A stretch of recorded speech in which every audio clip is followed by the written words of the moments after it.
افلا يتدبرون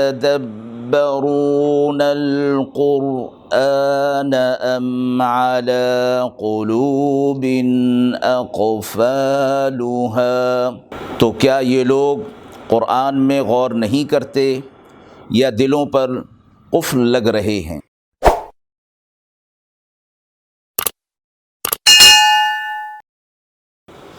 بسم اللہ الرحمن الرحیم۔ ناظرین کرام، آج کا درس قرآن سورۃ البقرہ کی آیت نمبر 62 سے شروع ہو رہا ہے۔ اعوذ باللہ من الشیطان الرجیم، بسم اللہ الرحمن الرحیم۔ ان الذین آمنوا والذین هادوا والنصارى والصابئين من آمن بالله واليوم الآخر وعمل صالحا فلهم أجرهم عند ربهم ولا خوف عليهم ولا هم يحزنون۔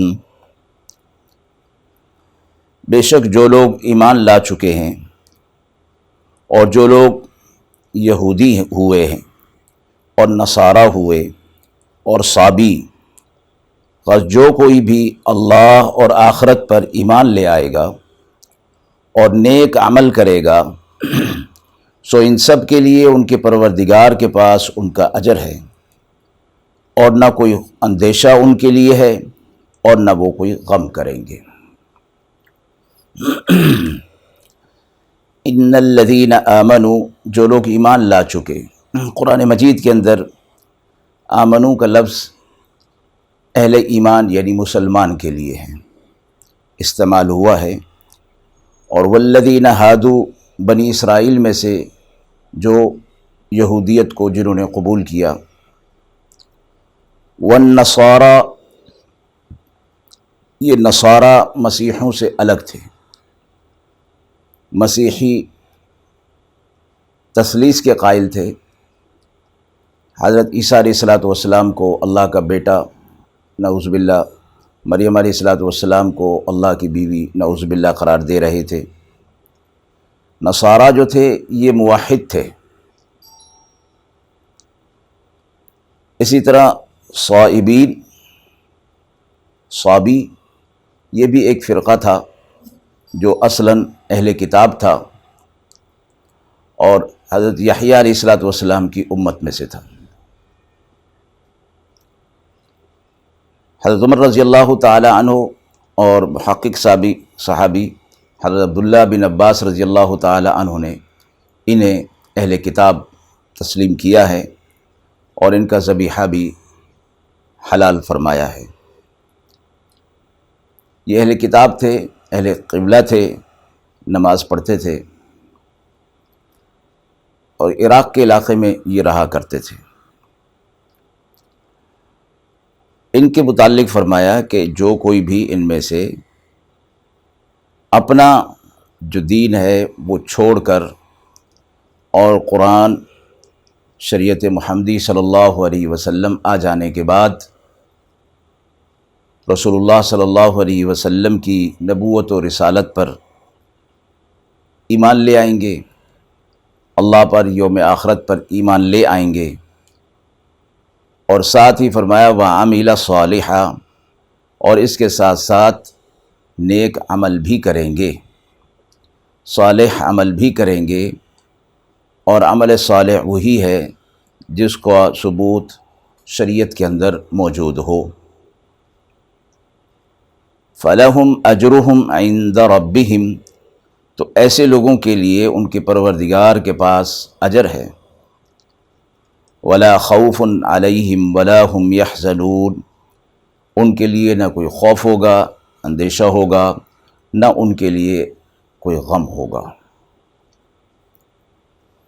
وَإِذْ أَخَذْنَا مِيثَاقَكُمْ وَرَفَعْنَا فَوْقَكُمُ الطُّورَ خُذُوا مَا آتَيْنَاكُمْ بِقُوَّةٍ وَاذْكُرُوا مَا فِيهِ لَعَلَّكُمْ تَتَّقُونَ۔ اور جب ہم نے تم سے عہد لیا اور ہم نے تمہارے اوپر کوہ طور بلند کیا، ہم نے تمہیں کہا کہ مضبوطی کے ساتھ اس کتاب کو پکڑ رکھو جو ہم نے تمہیں دی ہے، اور جو کچھ اس میں ہے اسے یاد رکھو تاکہ تم متقی بن جاؤ۔ یہ بات اس وقت پیش آئی جب موسیٰ علیہ السلام تورات لے کر، کتاب ہدایت لے کر قوم کے پاس تشریف لے آئے، تو انہوں نے اس کا انکار کر دیا کہ جب تک ہم خود نہ دیکھ لیں اس وقت تک ہم اس کو نہیں مانیں گے۔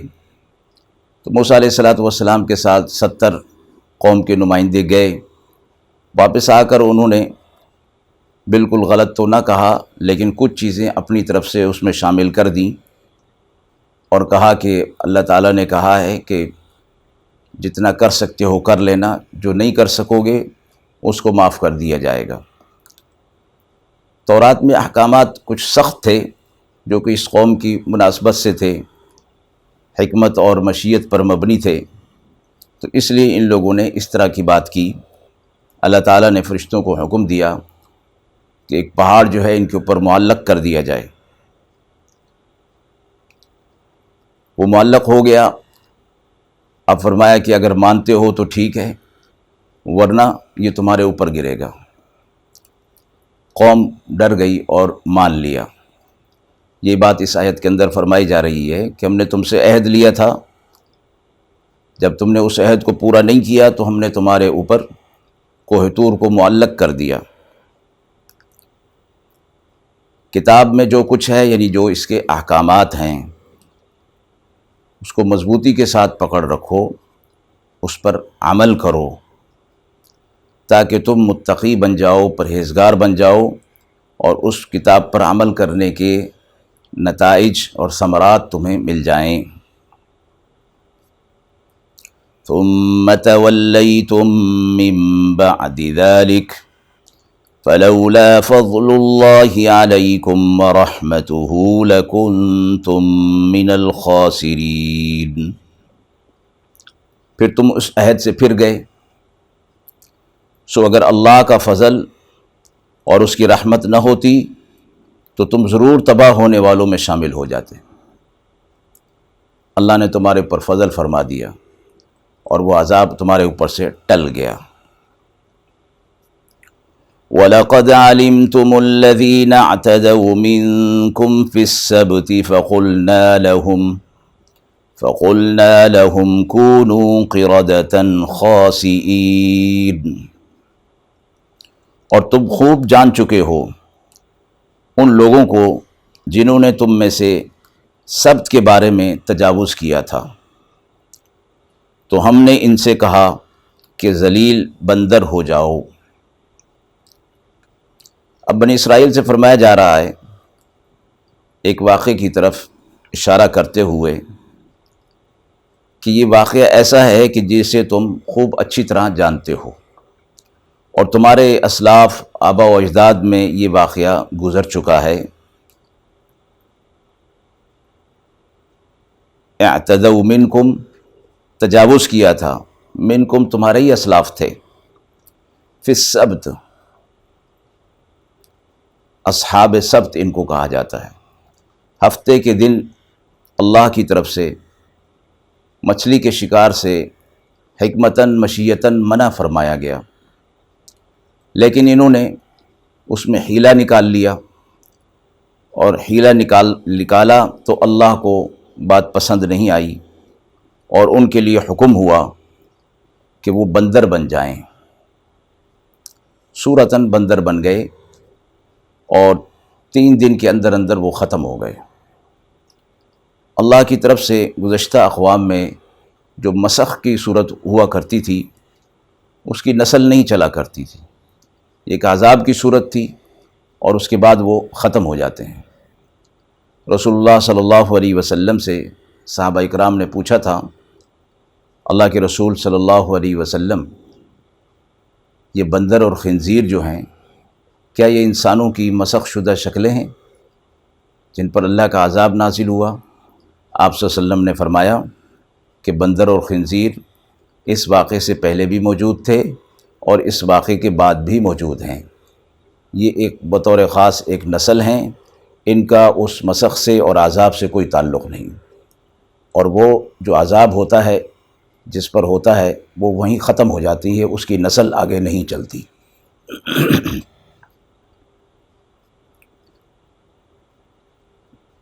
شکل کا مسخ ہونا یہ گزشتہ اقوام میں رہا ہے۔ امت محمدی صلی اللہ علیہ وسلم میں عذاب کی صورت میں شکلوں کا مسخ ہونا نہیں، اور یہ آپ صلی اللہ علیہ وسلم کی خاص دعا کی بدولت ہے۔ فَجَعَلْنَاهَا نَكَالًا لِمَا بَيْنَ يَدَيْهَا وَمَا خَلْفَهَا وَمَوْعِظَةً لِلْمُتَّقِينَ، اور ہم نے اس واقعے کو عبرت بنا دیا اس زمانے کے اور اس کے بعد کے لوگوں کے لیے بھی، اور نصیحت بنا دیا متقی لوگوں کے لیے۔ اسی واقعے کو فرمایا کہ اصحاب سبت والا واقعہ عبرت کا نشان بنا دیا، آنے والے لوگ اس وقت کے لوگ بھی اس قسم کے سخت عذاب کو دیکھ کر ڈر جائیں، اور اس کے بعد والے لوگ بھی اس سے نصیحت حاصل کر لیں، اور نصیحت وہی حاصل کرتے ہیں جن کے دل کے اندر خوف خدا ہوتا ہے، اور وہ ان ایسی چیزوں سے عبرت حاصل کرنے کی کوشش کرتے ہیں۔ وَإِذْ قَالَ مُوسَىٰ لِقَوْمِهِ إِنَّ اللَّهَ يَأْمُرُكُمْ أَن تَذْبَحُوا بَقَرَةً قَالُوا أَتَتَّخِذُنَا هُزُوًا قَالَ أَعُوذُ بِاللَّهِ أَنْ أَكُونَ مِنَ الْجَاهِلِينَ۔